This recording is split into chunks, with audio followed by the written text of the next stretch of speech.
Hey there, I just wanted to say before the episode that you may notice that Phoebe's voice sounds different than it did before. We now have a new voice actor who will be playing Phoebe Wood. We wish her previous voice actor, Nyx King, all the best on all their future endeavors. Phoebe's new voice actor is going to be Lark Pellitier, who we are delighted to have on our cast. I just wanted to let you all know so you didn't get confused when Phoebe's voice sounded different and think it was some sort of plot-related, not Phoebe thing. Other than that, I hope you enjoy the episode and stay safe out there. Please state your message.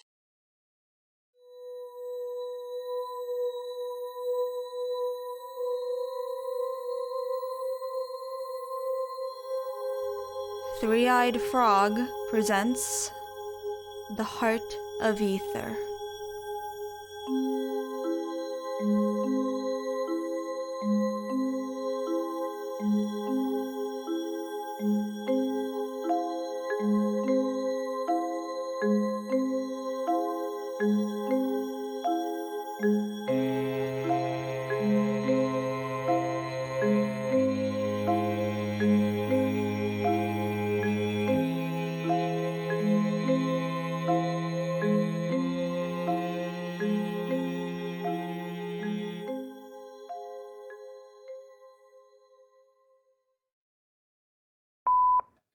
This is audio log of Operation Saturn Phase 1.2. This is Day 1, Part 2, conducted by Agents May and June. All recordings are legal property of the Harvard... God damn it. Where did he put that photo? After our conversation with Irene Gray, Agent June and I had to reorganize the folders she disturbed. Of course, June had no understanding of how the folders were sorted, so he shoved papers wherever he saw fit. No mind to the effort I put into labeling each folder.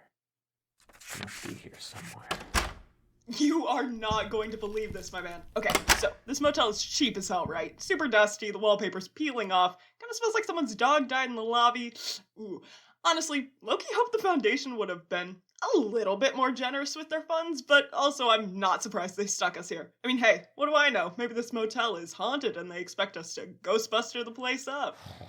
But here's the kicker. Vending machines downstairs, jam-packed. They have king-size candy bars. Look at this. Man, I haven't actually eaten candy in so long. The drink machine is all off-brand soda, though, so sucks to suck, I guess. Oh, and there is a pool, hot tub too, though there were some stray cats in the bushes who were... Well, I'll leave that up to your imagination. Still, if you packed a swimsuit, maybe we could hit that up later. I did not pack a swimsuit. Unlike some of us, I came here to do my job. Hey, that's not fair. Of course I'm doing my job. I just, enjoy having a life outside of work. Know what that's like? Of course I do. I just don't intend to do any messing around while we're here. Oh yeah? What do you do outside of work? I cook. I read, though recently I haven't done so as much as I used to. I keep up with the news. I, run errands.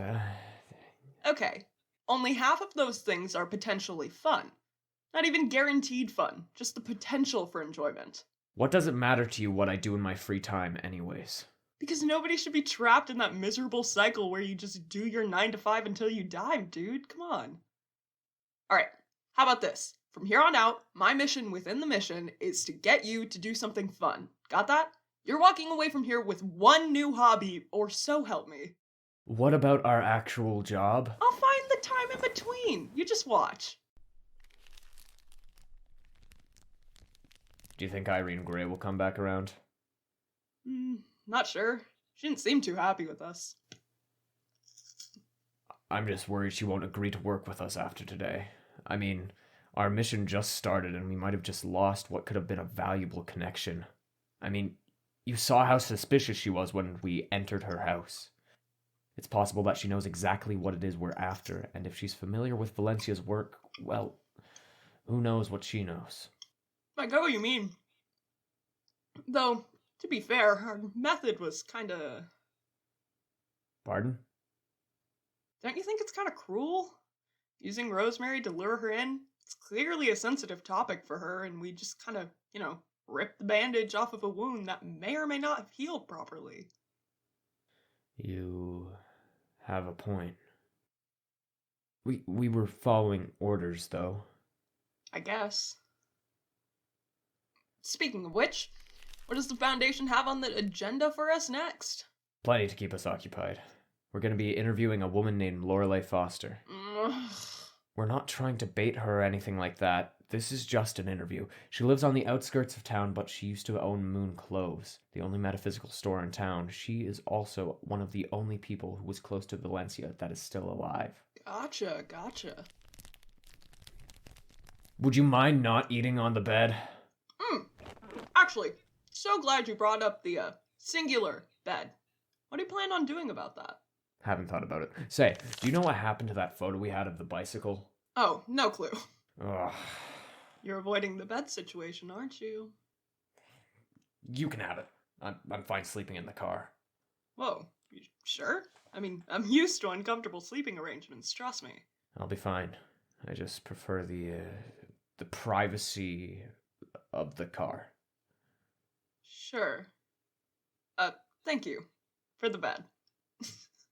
How'd the Foundation manage to mess that one up anyway? Apparently, there was a mistake in the paperwork. That sucks. Indeed. We should probably get some rest soon anyways. Dude, are you kidding me? It's like 8:30. Okay, I refuse to go to bed that early. We have a busy day ahead of us. Yeah, and I'm used to functioning off of 5 hours of sleep, so I'll be fine. My apologies for having a healthy sleep schedule. Anyways, I'm turning this off. Is it on? Yeah. Say, how did you know I was gonna record this?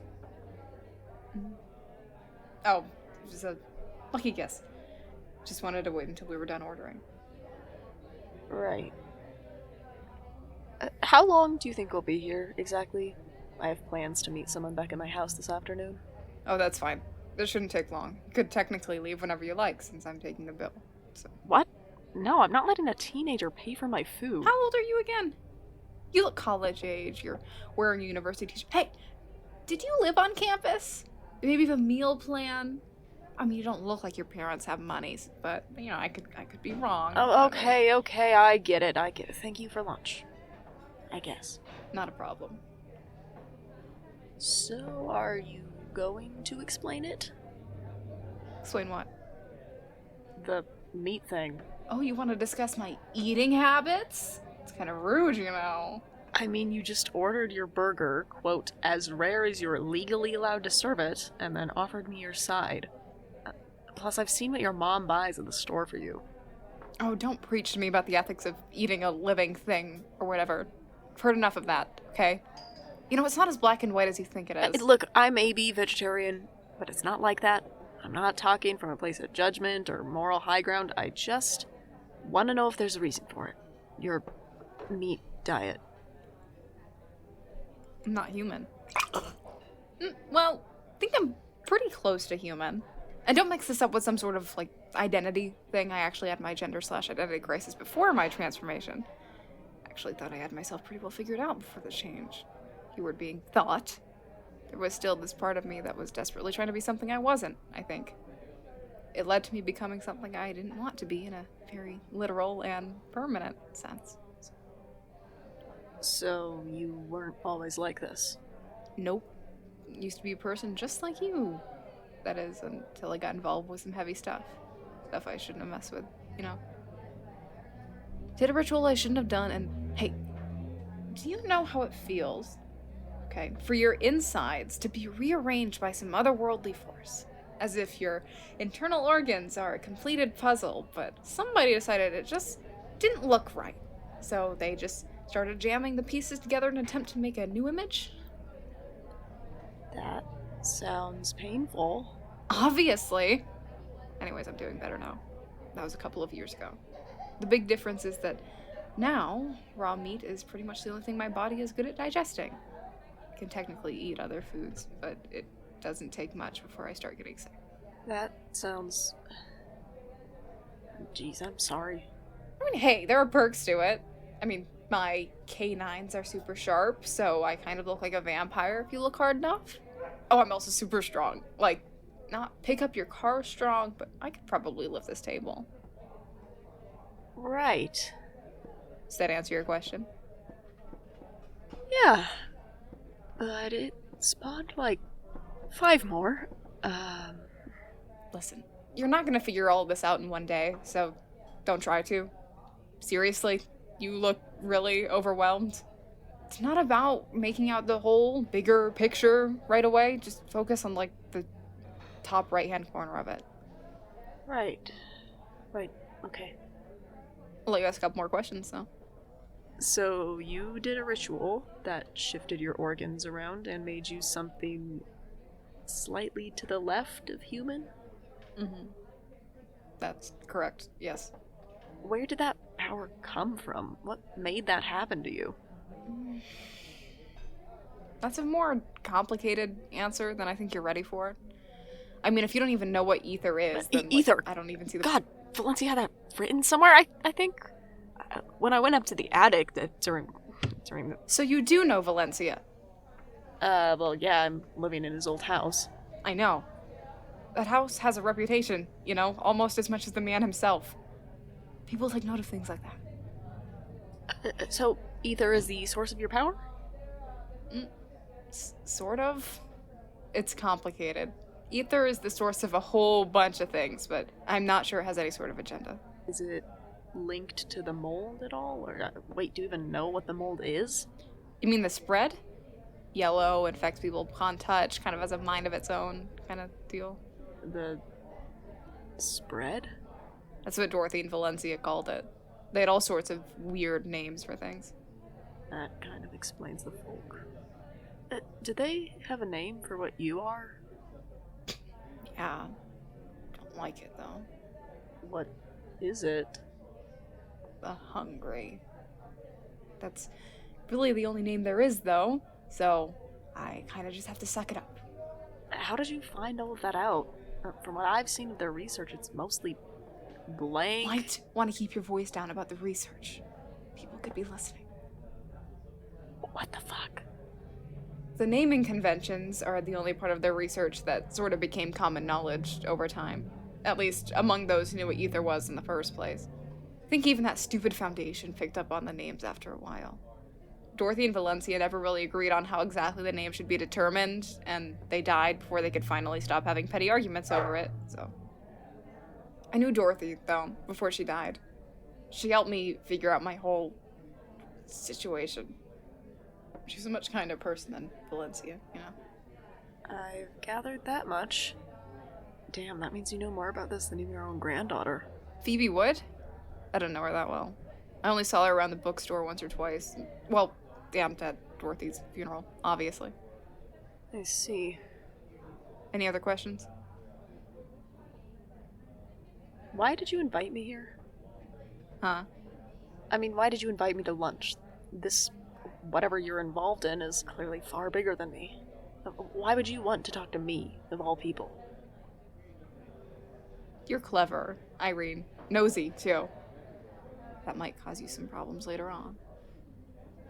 Anyways, this whole lunch was a test. Why do you look so shocked? What did you think this was anyways? A leisurely conversation with some random kid who came to your house? Anyways, I've been involved in this business for 2 years. After a while, you get really good at reading people, you know? Most people who just get involved in this are just flat out stupid, but you, Irene, are a special breed of stupid. Like, you're not pretentious or egotistical like some of them are, but you're stubborn, you know? You don't go down easy.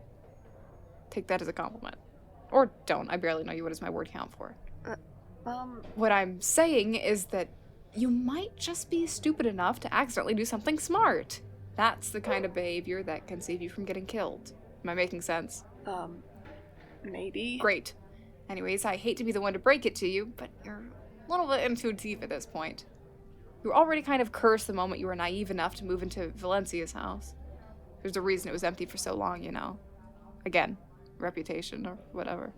If you've already encountered the spread, though, well, that's kind of the final nail in the coffin.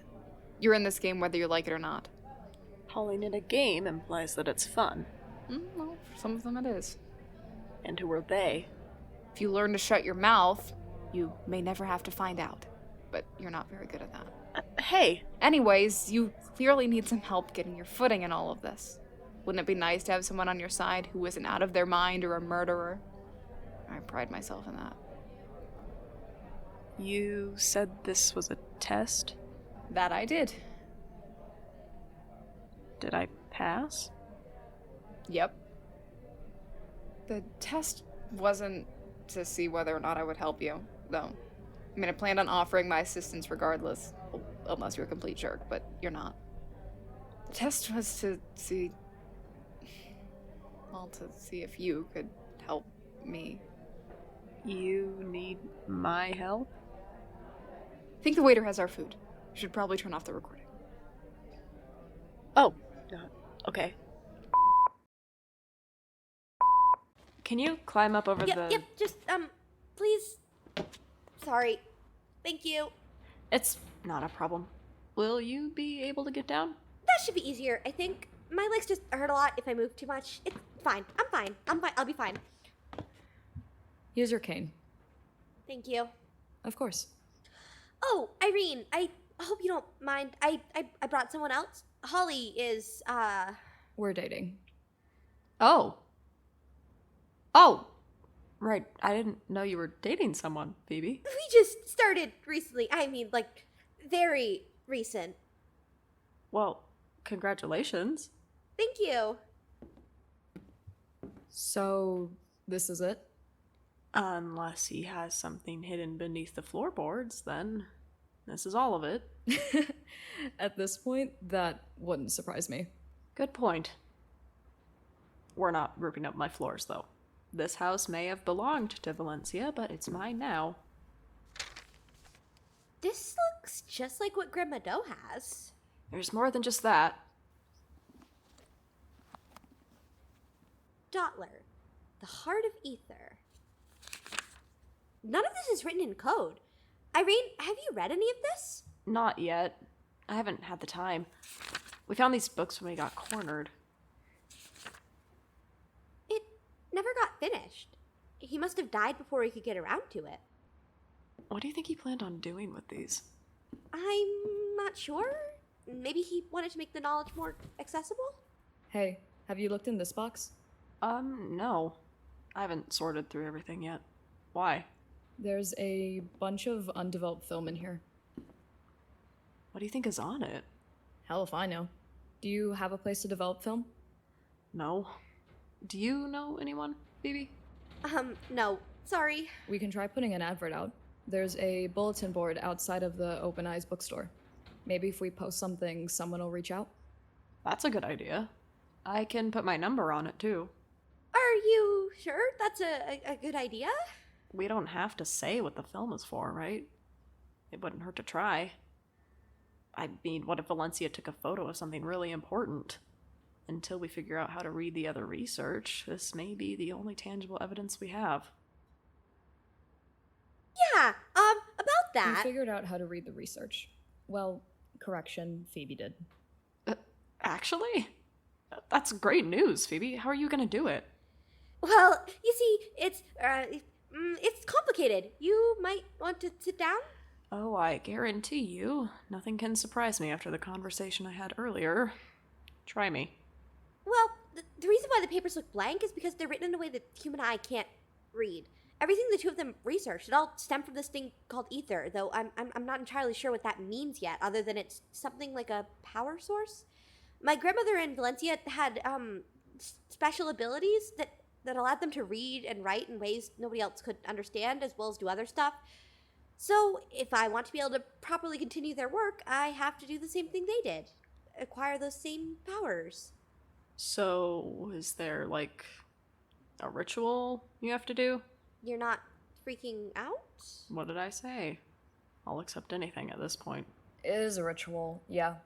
We haven't done it yet because there's a specific way to do it, and the consequences of fucking it up can be pretty bad.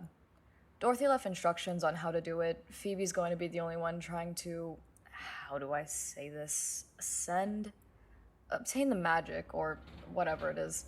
I'm going to be there to help in case anything goes wrong, though. That's your plan, then? You're gonna try to get supernatural powers to continue your grandmother's work?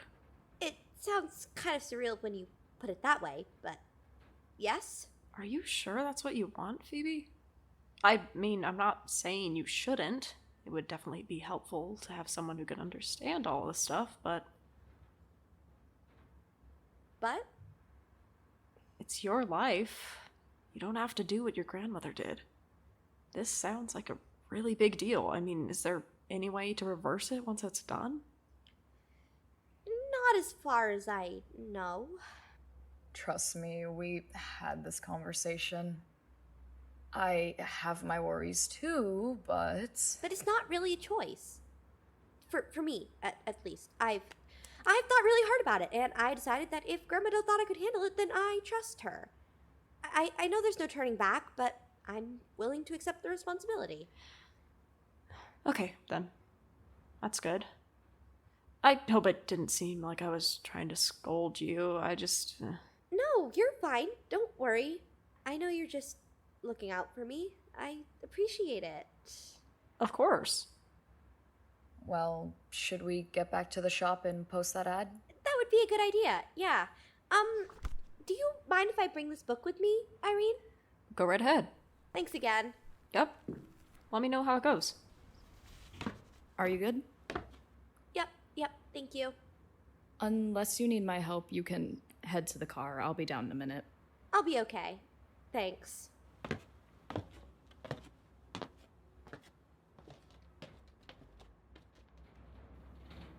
Irene, Yeah?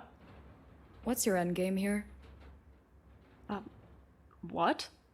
I mean, why are you doing this? I didn't have a choice. The mold attacked me first. But you didn't just move to a different place. You didn't try to run away. You know what they say. Curiosity killed the cat. Oh, come on. It's not just that. No. No, it's not. Whatever it is, could you promise me one thing? I can try. Don't get too close. You're already in dangerous territory. Not long until you're gonna get burned. Not the first time I've heard that today. And no matter what it is, you don't put Phoebe at risk in any way. You don't touch a hair on her head. Got that? I'd never dream of it. Good. Take care. You too.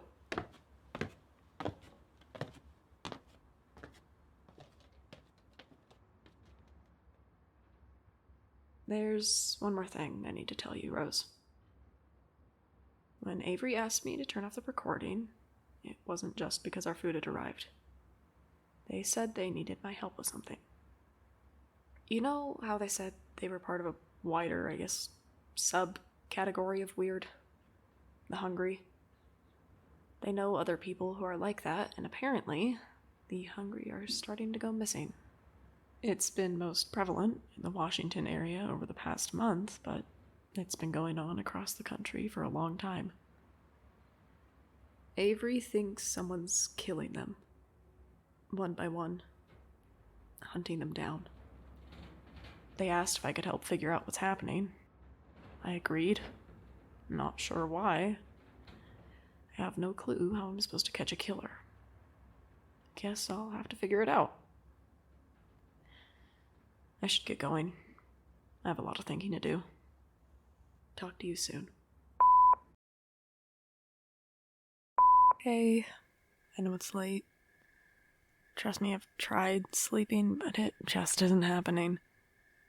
I have too much on my mind. Avery's problem, Phoebe's plan, ether, whatever that means. But above all of that, above the chaos my life is slowly dissolving into, I've realized something. I might see you again. For years, the thought of being with you has been a passive daydream. Now, for the first time in ages, it's a real and tangible thing in my hands. It's not just a hope, but a possible future. I've thought about how I might react. Hell, I've thought about that ever since you first went missing. Will I start sobbing? Will I scream? I have no idea. I might not do anything. I might just stand there and stare at you, dumbfounded. I can be sure of one thing. If I find you, I promise not to let go. Whatever's chasing you, whatever tries to hurt you, I won't let it. You've run for so long. You must be so tired. When I find you, I'll give you anything, okay? 100 flowers, 1,000 paper cranes, easy mornings, trips to the bakery, that domestic life you used to romanticize so much but never got. My flesh, my blood, my bones, my whole entire being. I'll give it all to you. Of course I will. Good night, my dove. Today's quote is, "I will take the sun in my mouth, and leap into the ripe air, alive, with closed eyes, to dash against darkness." E. Cummings in Crepuscule, 1917. We are all there is here. That which we harbor will not spoil you with rotten words. All is safe here. There is no cause for concern. There is no cause for concern. There's no...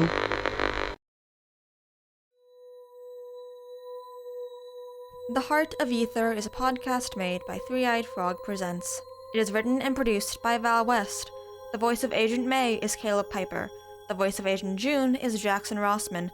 The voice of Irene Gray is Luka Miller. The voice of Avery Solace is Jesse Smith. The voice of Phoebe Wood is Lark Pellitier. The voice of Holly Murray is Aubrey Wilson. Music is produced by Luka Miller. To follow the show and find transcripts, you can follow us on Twitter and Tumblr at Heart of Ether. Questions and comments can be emailed to us at heartofether@gmail.com. Want to help support the show? Rate and review us on iTunes and Podchaser, and talk about the show using #HeartofEtherPod. Thank you for listening.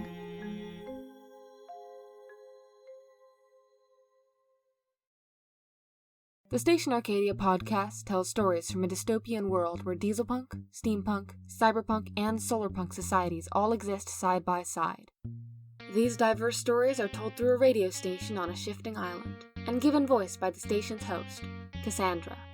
Did that man just try to offer jerky as a consolation prize for someone's daughter? Woven through each standalone story are threads that come together to tell the story of a revolution and hope in the face of a dying world. I understand enough. The revolution still has hope, and I want to help. Breaks in the narration bring us on site to each society, where we hear 4 unique and powerful stories. Stop squirming. I can lift myself through the window. Let me just... Ow. Station Arcadia broadcasts Fridays at 9 a.m. Pacific Time. Transcripts and additional information are available at stationarcadia.com.